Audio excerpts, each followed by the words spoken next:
and welcome to another video. This is episode 39 of the podcast, and I just have to say I am so happy that I danced a bit at the start of the episode because I am irritated, not even mildly irritated, just plain irritated. And this doesn't happen often to me, but there are some people out here that are pushing my buttons and I just want to talk about it. It's the scammery, the absolute snick fadgery that is going on Etsy within the vintage pattern selling community system. There are a couple of things that really irritate me. So I just wanted to let out that energy and just talk about the pet peeves that I have with some of these sellers, specifically Etsy. So starting off, I want to talk about limited PDFs. What do you mean limited PDFs? There is no such thing as limited PDFs, but somehow these amazing Etsy sellers have found a way to crack the code, really found a cure to making PDF files limited. Because how are you...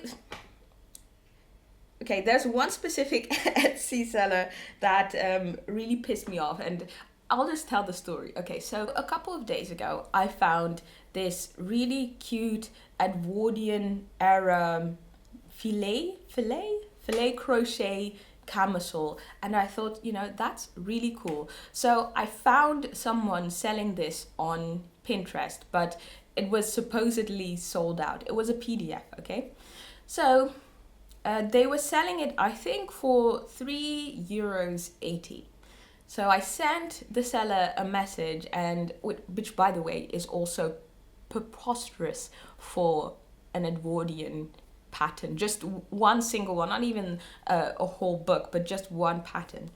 So anyway, I sent them a message, and then I said, your PDF seems to be sold out. Do you still have them?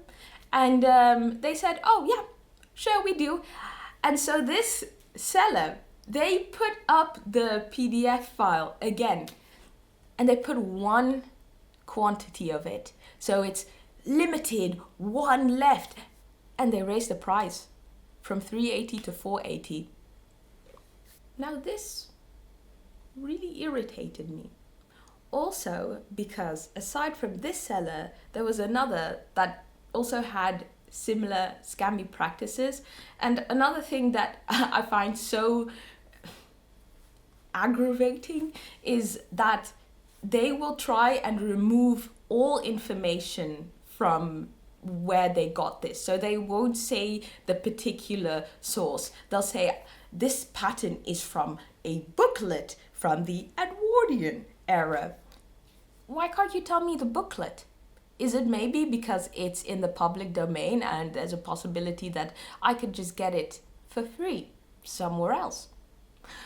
So this was all happening in the evening, right? Around, I would say, 11 p.m. And I just didn't want to give them the satisfaction, but I also really wanted the pattern. And so I spent about maybe 3-4 hours online going through a ton of antique pattern books, looking for the specific way of wording patterns so that I could find either of the two, and I couldn't. So I ended up buying it, and I feel so bad about it now, also because I told my boyfriend about this story yesterday, and I hadn't yet mentioned that I had caved and bought the pattern, and he's like, and you didn't buy the pattern, right? I'm sure you didn't buy the pattern, right? And I was like, I hear you. And to put the cherry on top of this dirt cake, shall we say, once I downloaded the PDF, it was a chart. There were no specific instructions. I think there was one section that said, refer to chapter 225, and there was nothing of the sort in that PDF. So yeah, I took a huge L on this one, a double L, if you will, because I ended up still buying the pattern and getting bamboozled in that way as well. I ended up taking a screenshot of the other pattern and I put it up on Reddit, and someone found a similar pattern for it, but not one-to-one, not the exact one. In any case, it's just kind of disappointing seeing all these questionable business practices. And it's not only Etsy, you know, there are a lot of places within the craft community and just in our regular communities where there are just very weird business practices. I really detest this type of artificial scarcity and also this artificial sale. You know, you have these on Etsy, but I know also Domestika does this as well. Buy now and save 60%, and then the sale is just a sale that goes on forever, which is the antithesis of a sale. A sale is supposed to be for a limited time, lowering the price, and then it goes back to the regular price. But all these people are calling their regular prices a sale just to entice you to get that pattern quickly or get this course quickly before the sale disappears. And then you come back the next day and the sale has 6 hours left again. You also have these sellers that will find a vintage pattern book, scan all of the pages badly, and then put up each individual pattern for about 3 or 4 euros, and then they'll call it a reproduction, and now it's their copyright and you can't share it, which is like, that is just not how copyright works. You have not changed anything about this pattern. You have not rewritten it, made it so that you can call it something that is your, I guess, intellectual property. You've just lazily scanned in things and you've put them up online for an outrageous price. Also, many of these patterns haven't even entered the public domain, so they still have copyright on them. I guess Etsy doesn't care because there's a low chance that all these old companies or the actual copyright owner will come after these people, and they're just making money off of it. So why would they even try to reprimand these sellers? I don't know, I just wish that these sellers would actually put in some effort, and if they want to copyright it, make a reproduction. Write it in your own words. Maybe modernize it. I don't know. Do something than just taking a crappy ass picture and putting it up on Etsy. But I'm just going to leave all of that behind me. I'm currently still dealing with this antique store that scammed me. I'm just going to give you the update here as well. So a little bit of a recap. I tried to use a forwarding address to get a vintage pattern from Germany because this particular antique store that was selling the magazine, they only ship to addresses in Germany, Switzerland, Austria, and the United States of America. Despite being located at the border of the Netherlands. So I used a forwarding company to buy the magazine and they cancelled my order. I called them, they didn't pick up. I sent them an email asking if they could just directly send the magazine to the Netherlands. They didn't respond. And then a couple of days later, they said, yes, we have accepted your order and we have shipped it to the forwarding address. It's been 2 weeks now, 3 weeks, maybe even. This forwarding company hasn't received it. Now, I had the suspicion that they were scamming me. So what I did is I went on YouTube and I put up a community post asking if there was anyone out there who would be willing to let me lend their address, given that they lived in Germany. I ended up receiving a couple of emails from some very, very kind people, and the game began. After waiting for a couple of days to see if they were going to remove the listing of the pattern book from their website, we bought the book again. We received a payment confirmation. Then a couple of days later, a shipping confirmation. And lo and behold, within a couple of days, we received the package. So why, if they said that they had already sent this book out to me, why, pray tell? Is it now in the hands of supposedly another customer? I would like to know. It's just very frustrating, to say the least. But yeah, that's where we're at the moment. I just can't believe that I got scammed by an antique store. It's just so strange. So yeah, just gonna write them an email and then just see maybe if they made a mistake, you know. But yeah, that's everything with regards to scammers. Let's now get into the knitting and the crochet. So the first thing that I would like to show you is this crochet piece I have been working on. This is from the summer knit pattern video that I made quite a while ago. Yeah, so it is sirdar number 5181. It is a waistcoat, and yeah, let me tell you a bit about the pattern, because now that I've actually done most of it, I can tell you more about the construction. So for that video, I actually did look at the pattern, but since it was a UK crochet pattern, I didn't really understand everything quite well. So yeah, this is a pattern from the 60s, and it offers 3 sizes, 32-inch bust, 34 and 36.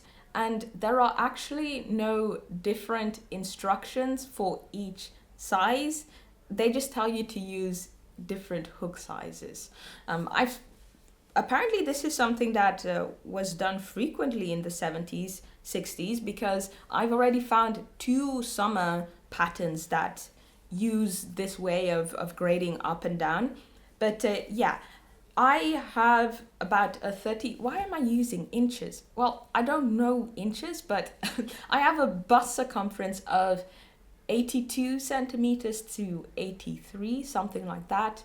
And that converts to, I think, about 33 inches. So essentially I was in between sizes for this pattern. And so I opted to go for the smallest size because the original pattern asks for a woolen yarn, but this is actually cotton. And I was just thinking, if I go for the smallest size, over time this will stretch out a bit, and I think it will fit me just fine.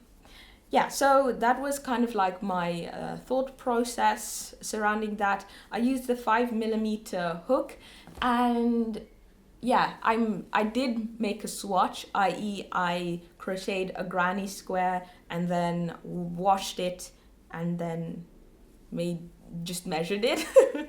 I'm using Drops Paris, which is 75 meters per 50 grams and 100% cotton. As for the colors, I thought that the main color would be green, but yeah, I don't know, green, yellow are kind of like the most overwhelming colors, and then you have the dark green in the middle.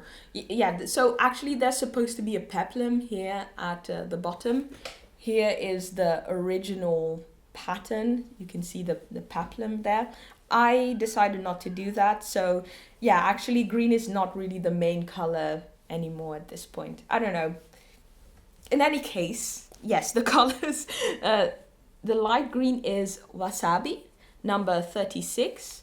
The yellow color is geel, yellow, number 14. And then the dark color is bosgroen, forest green. And that has a color code of 43. Yes, okay, so here is the construction. You start off with actually 3 main granny squares. So it's a granny square with 3 rows, right? So you change every round. So you have 3 of those. Then you make a ton of small granny squares where you only do the first 2 rows. Then after that, as you're making the 3rd row for all these smaller squares, you attach it to the ones that are already fully granny squared. So yeah, you end up creating 3 long strips of granny squares. The center back has 4, and then the sides have 8. After you have these 3 strips, you take the center back one and then you create this shell motif, which is actually pretty easy. In American terms, you make 2 double crochets, chain 1, and then 2 double crochets again, and that's kind of like how you move all the way around the side of the granny square strip. In UK terms, that's just trebles, I believe. Yeah, so 2 trebles, 1 chain, 2 trebles. So you do that on this side. Then you take the long side here, right? And then you do the same thing, however, similar to the way that you attach these the crochet squares, you attach the shells together using a slipped stitch in that chain 1 for the most part. Yeah. So that's what you do on both sides, and so you get the back looking like this. So once you're done with that, you flip over the long crochet strip and then you start working on the sides. And what is really cool here is that you actually have some waist shaping, and I've never done this with crochet because I barely crochet. Yeah, so I thought this was very fun and interesting to do. So you start working the shell motif again all the way down, you turn and you start working it for the other side. But the interesting thing is that you only attach the first 3 shells from the bottom, and then you work these other shells separate. What you then do is you go back to the start here again, and then you work another row of the shell motif, and then the slip stitch that you have here, you put another slipped stitch in there, you turn, and then you attach all of the shell motifs together. And so that creates this gusset here for the waist shaping. And so you also do that here on the side. So once you've done that, you start working on the front panel here, which again, as you can see, consists of the shell motif. So once that is done, you're actually supposed to start working the peplum section here at the bottom. But yeah, I just didn't want to do that for this one.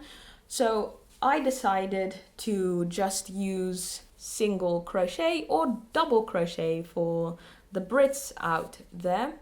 I just double, sorry, this is really confusing, but I'm just going to use American terms, but I just used a single crochet all around and also along the front here. That is something that they tell you to do. Once you've done the peplum, you actually start at one of the sides and then you do the single crochets all around. So I've done that for the front, so it goes all the way. I started here at the bottom, went all the way zoop, zoop, zoop, zoop, zoop, zoop, zoop, zoop, and ended back here. Yeah, and then, yeah, so that is how far I got yesterday. I'm hoping today or tomorrow to start working the single crochets for the armhole, and then after that I'm going to have to make a cord that they said it was about 160 meters. I don't know if I'm going to make it that long. I think they said to take 2 strands of yarn and just twist it and create a cord, but I think I would like to make an I-cord. I just really like the look of I-cords, so yeah, that's the plan. Hopefully it'll be thin enough to go through the holes here. I think it should be fine. Oh, yeah, let me show you how it looks on me. So at the moment, the armhole depth is fine. I don't think it's too shallow. Yeah, and the front here, how can I show this a bit? Maybe I can stand. So this is how it's looking at the moment. The armhole depth is fine. It doesn't feel uncomfortable.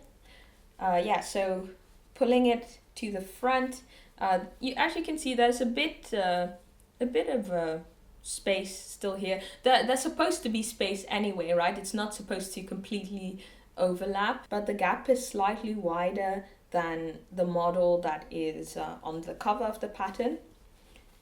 Yeah, so I also would like it to be a bit tight, a bit pulling, I think. This is how the back looks. I think it looks really nice. This is how it looks when I'm not pulling on it. This is when I am pulling on it. I think it looks really nice. I'm very excited to see how it looks in the end. I am making a crochet vlog for this, so yeah, I mean, I'm excited for that as well. What else can I say? This is definitely a winner of a pattern. I think you can make really cool variations playing with the colors, playing with different granny square motifs. I am definitely going to crochet another of this one, maybe put my own special sauce on it. Yeah, I just think it's really cool, and I like that there's shaping as well. I also have a bit of an update on the Isaya Archives collection. This is going to be a really quick update for the Inge sweater. I just established the right sleeve last night, so this is something I will be working on today, and so hopefully in the next episode this will have 2 sleeves.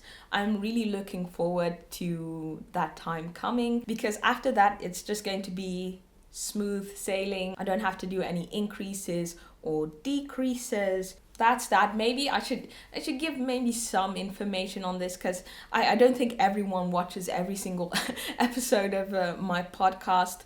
But yeah, this is the Inge sweater by Lærke. I'm using some Swedish yarn from Järbo. It's their Astrid yarn. It's 100% wool, superwash. It's a DK weight 125 meters per 50 grams. The dark purple you're seeing here is perfect purple number 34. The light purple is pale plum number 33. And then the green you have here is spring green number 19. So there are actually a ton of different needles that you're supposed to use, because the stockinette rolled over collar required, I think I used 2.5 millimeters for that, and then for the ribbing I used 3.5 millimeters at the first section, and then 4.5 at the bottom section too, and then I switched to 4.5 as the pattern requested. And then for the plain yoke section at the top, I used 4mm, and then I'm just using 4.5 for the entirety of the pattern. So really looking forward to getting this sleeve done. It's been a very nice experience knitting up this sweater. I'm also very excited to add another sweater to my collection. Last year I spent a lot of time knitting plain socks, and this year I've just been kind of all over the place, and I've really been enjoying the experience. I don't regret knitting so many socks last year, because every single day now I wear something that I knit, because now I only have socks that I knit myself at my place. I gave all my other socks to my mother, so yeah. Now I would like to move on to the Norma sweater by My Favorite Things Knitwear, also a piece from the Isaiah archive collection. I actually made quite some progress on this one over the past couple of days. So the yarn that I am using is Norwegian yarn, I think, and from a Norwegian yarn company. It's their Viking Eco Highland wool, 100% merino, 110 meters per 50 grams. So the colors are 212 parel grijs, pearl grey, 244 gebrande oranje, burnt orange, that's this one right here, and then the blue, which is 226 marine. Yeah. So last episode I spoke quite extensively about the modifications that I made. But just to give you a summary, the smallest size of the pattern would have given me 24 to 25 centimeters of positive ease, and that was just a bit too much for my liking. So what I ended up doing was taking out about 10 centimeters from the bust circumference, and then I also shortened the armhole depth, and as a result also made the sleeves a bit not shorter. Well, I also made those shorter, but I made it smaller. The sleeve circumference, I also shortened that. Yeah. And oh yeah, I am also knitting the sleeves and the body flat, just because I didn't want to deal with jogs, and I'm very happy with that decision. So let me show you what I have so far. I have finished the back before the ribbing. I am planning on just doing the ribbing in the round. Yeah, so I did the same for the sleeves as well. So the sleeves are knit flat. As you can see here, I seamed it up, but I have yet to seam in all of the ends, so it's not looking as neat as it could be from the outside, because I haven't done all of that, but I can show you how the seaming looks on this side. So this is the seam line right here, and so you can see that the tensioning here is a bit weird now, and that's just because I haven't seamed in, or I haven't sewn in the edges. I think I already showed the seam, the side seam here for the body. It's this line right here. Also, I've mentioned this a couple of times now, but I am filming the knitting process for all of the pieces from the Isaiah collection. So I will have an in-depth video of both of these projects. Yeah, so I am so happy with the modifications that I've made. Yeah, so actually since the last episode I haven't really been looking all that much at the pattern. Last episode I believe I was just till here where I am at the front. I was also at the back and I hadn't done the sleeve, so the sleeve was looking the same as this sleeve. So with the decreases I made a decrease at the end and then the beginning and the end of these gray spaces, and then I made a decrease at every end of the gray space. I didn't really calculate anything with that. I just kind of, when it was flat, I just held it together to see if I had enough space, and quite early on I could see that I wouldn't have to do all that many decreases to get a cuff that is, I mean, still a bit roomy but not oversized. As for the length, I looked on Ravelry and I saw that a lot of people had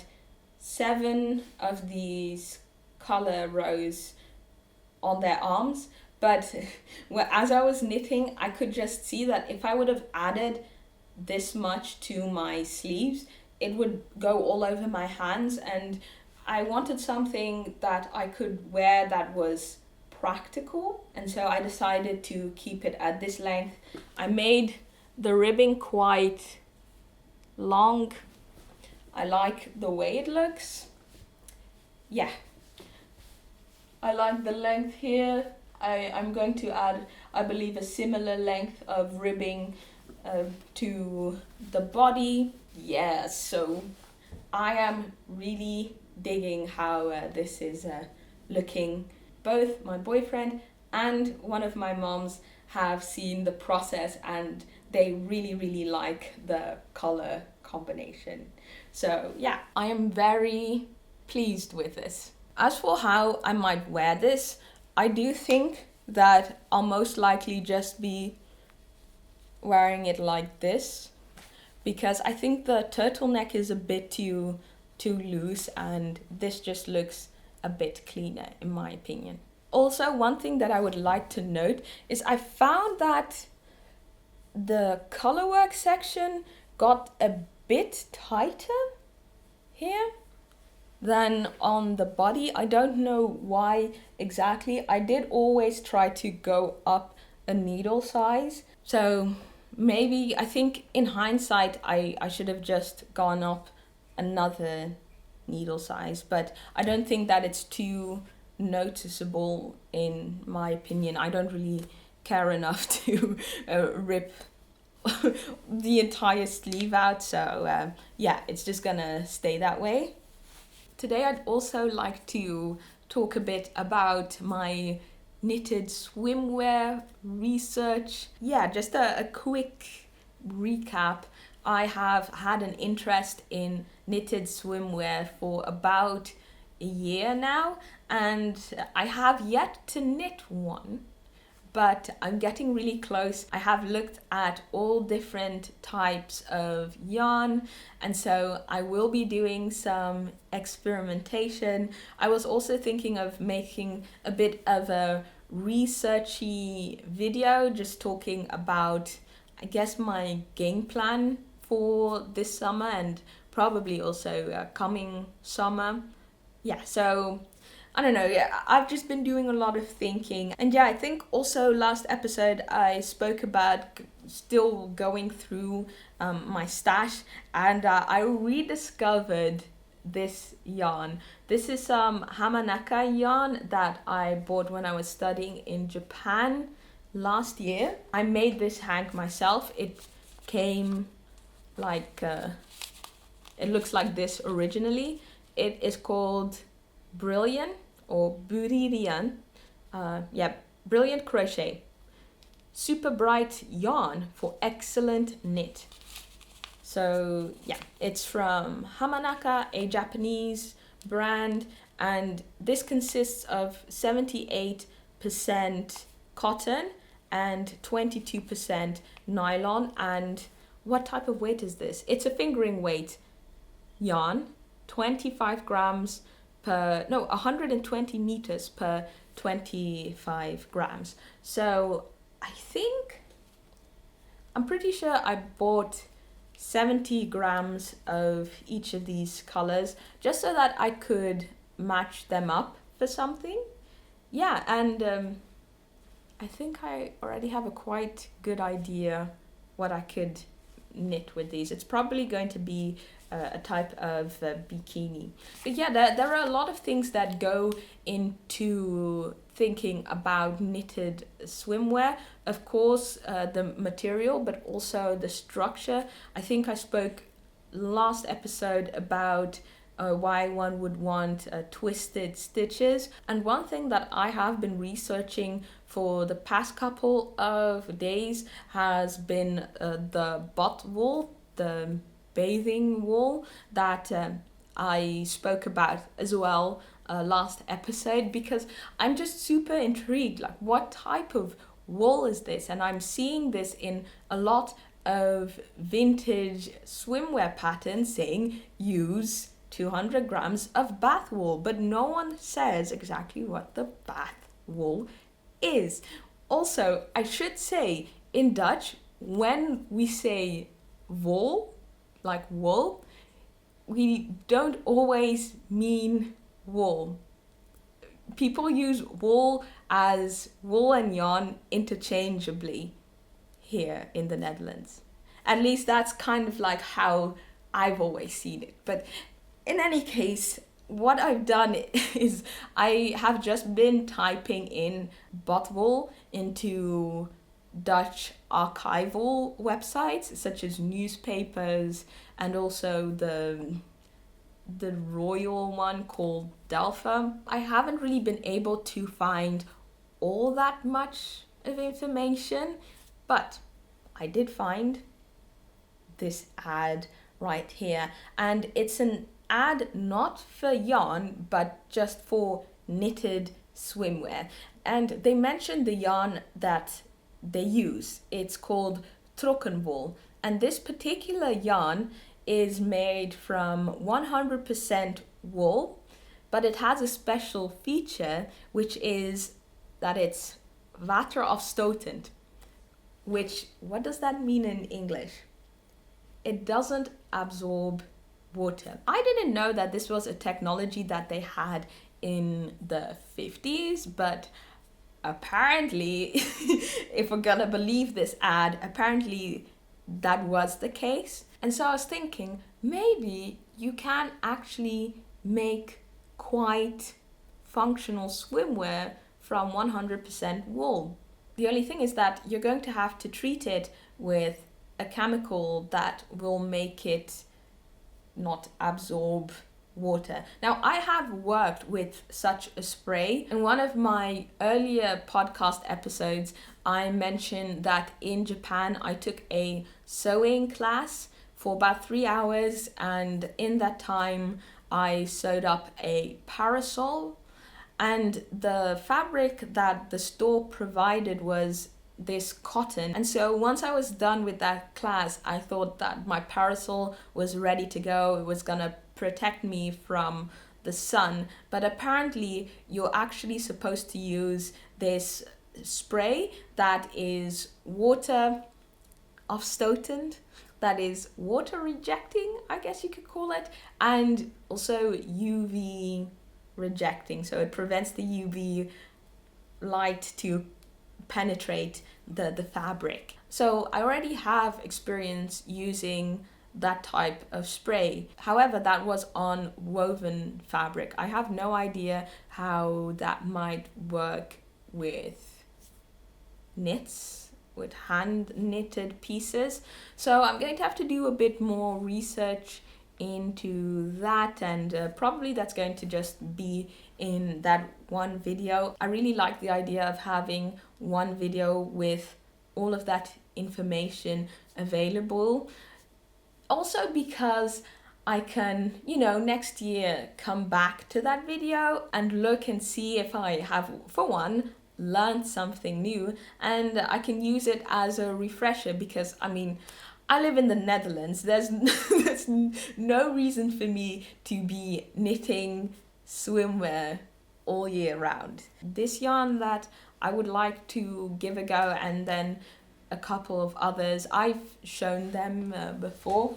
I think it's been a while since I showed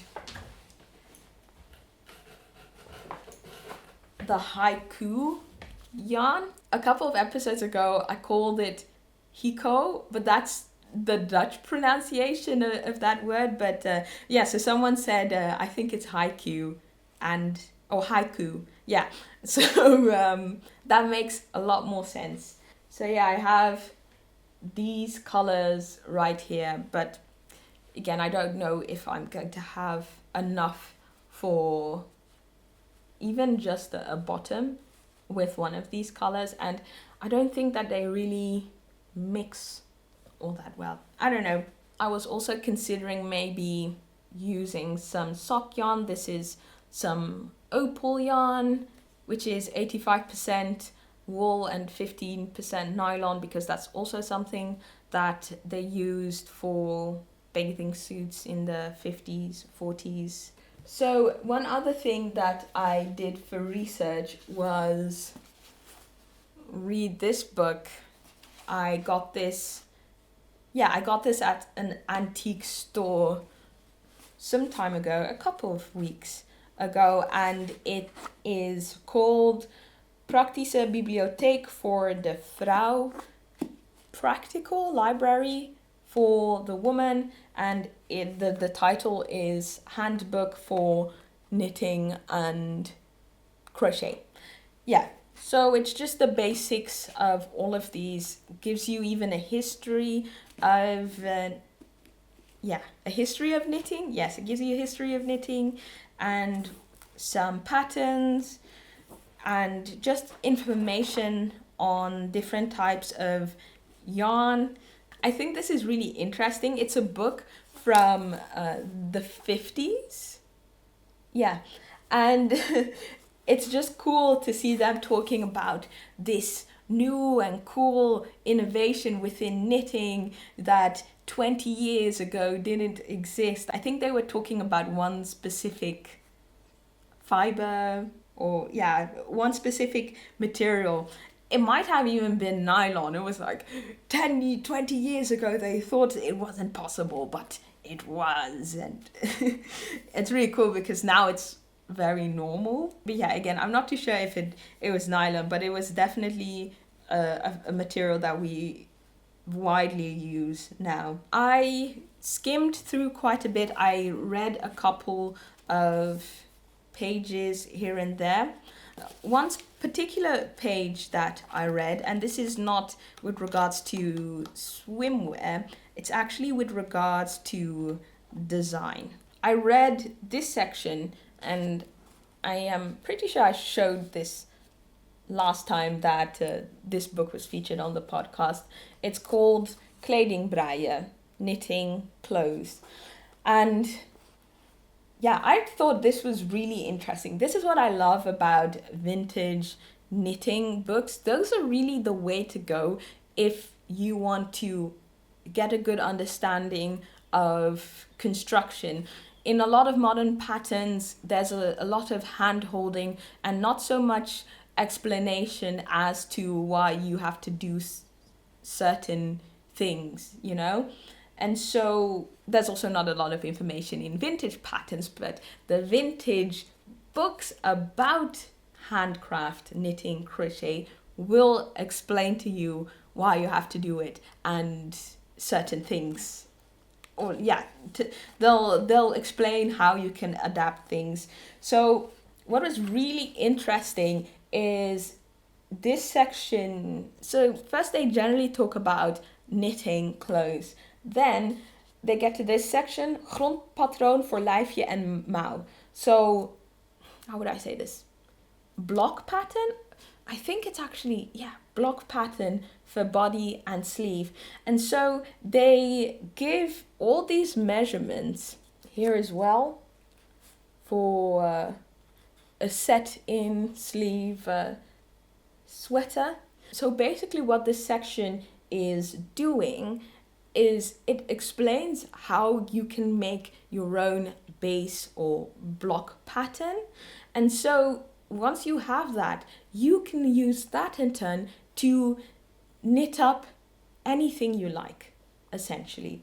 So I just thought that that was really interesting because that's something that you have within sewing, right? I think I'm taking that term from sewing, your block pattern. That kind of like your second skin, so to speak. And so you can use that pattern to create different designs. Here also they show you a square neckline, a round one, and also a vertical one. No, a diagonal one, a V, a V-shaped one.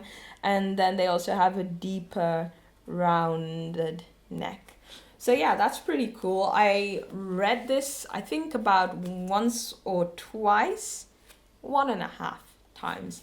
And I didn't understand exactly everything, but yeah, the thing that it definitely did for me was open up a different perspective on how to see knitwear design, which I thought was pretty cool.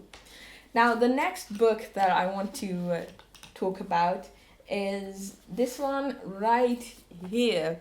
It is called Margriet Breiboek, een complete breikursus. So, Margriet, it's a women's magazine here in the Netherlands. Knitting book, a complete knitting course. So it's quite thin actually. I got this for a great price. I got this for about €1.50. And there's so much good information despite how concise it is. So it has 6 sections. The first section is just your basic stitches. Then the second one is de fantasiesteken. And I thought that that was really interesting. So directly translated from Dutch to English, it says the fantasy stitches, but they are essentially referring to anything that isn't plain stockinette or plain reverse stockinette 2x2 rib. So cables or lace, things like that. The third section is halslijnen, mouwen and borden. So the edges, your sleeves and your neck lines. Yeah.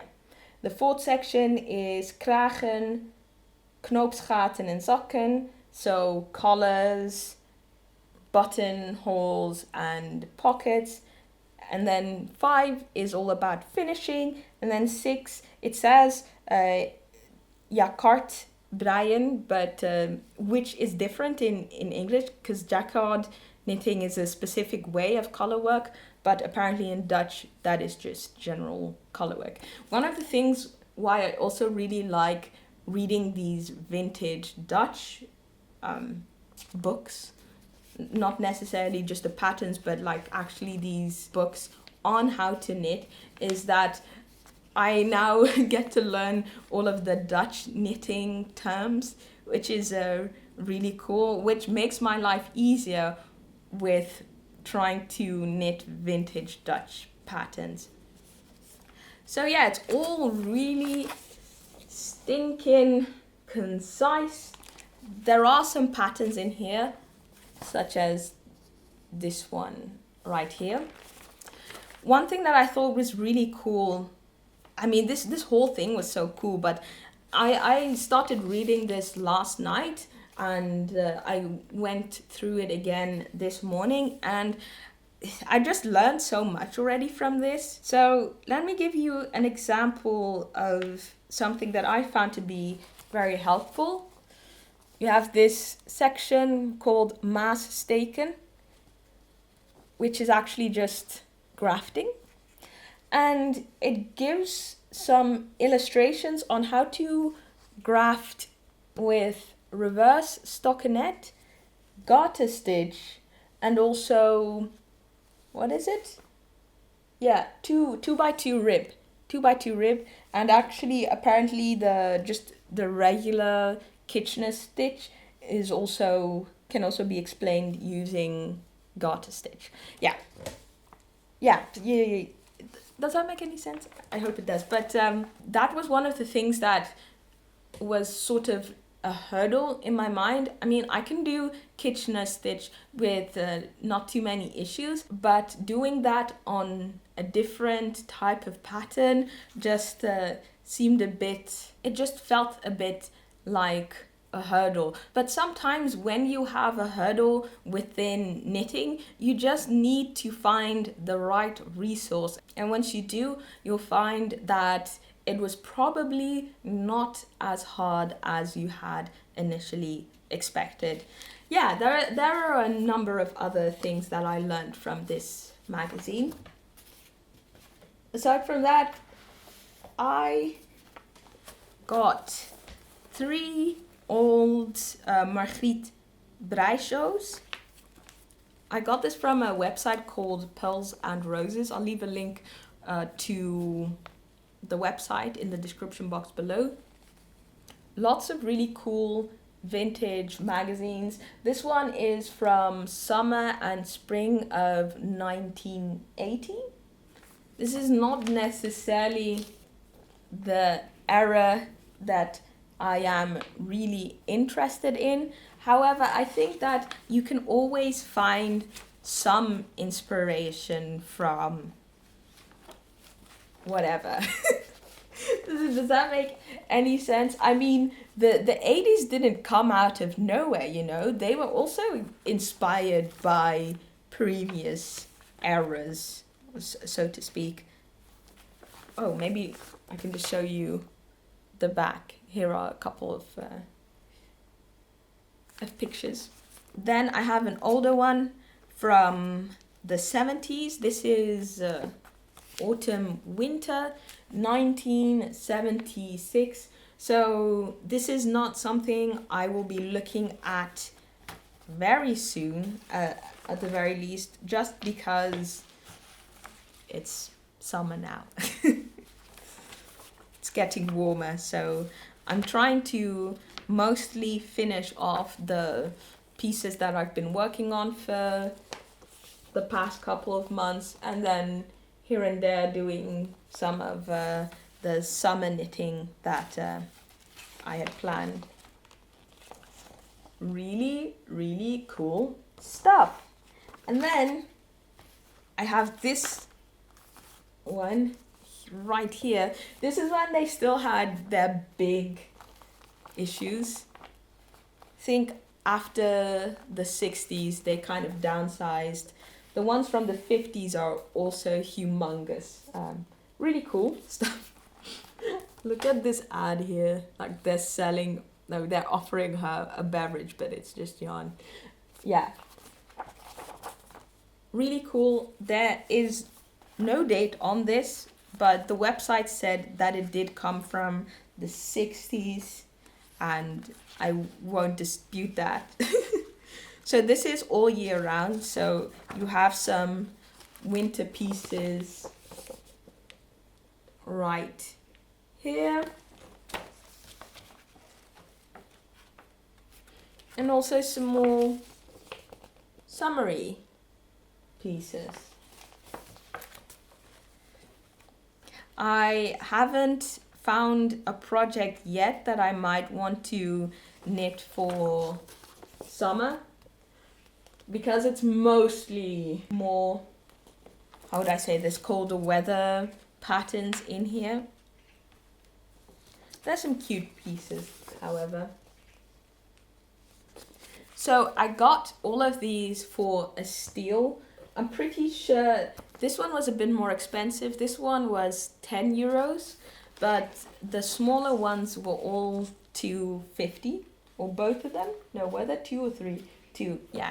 So both of them were 2.50, and they're actually quite rare. So it was great getting that for such a low price. That's kind of like the funny thing of it, right? It is scarce.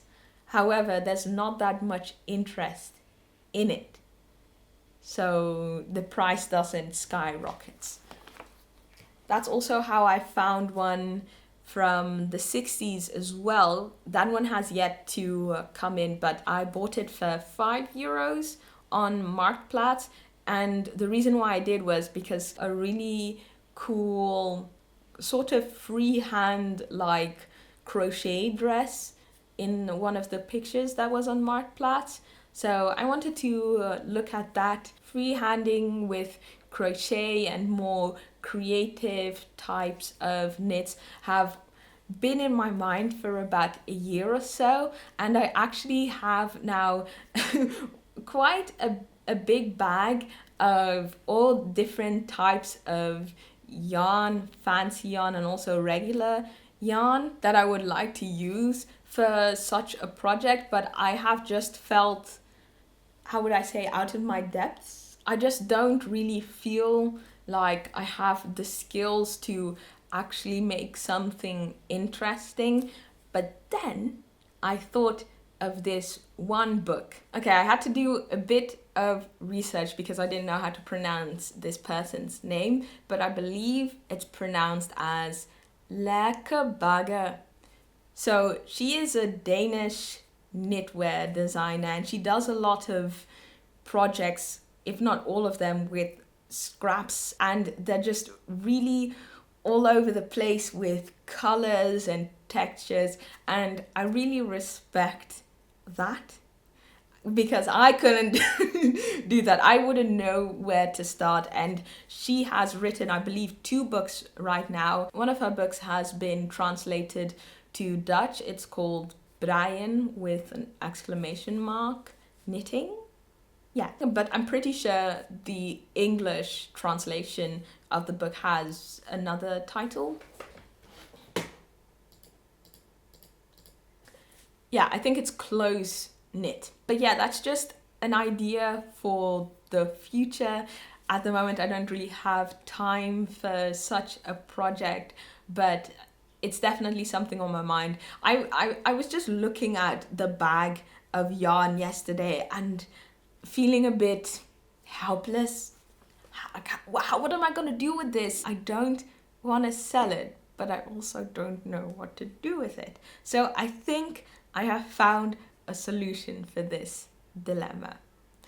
But yes, that is everything for this episode. Thank you so much for watching, and I hope to see you soon in another video. Bye bye.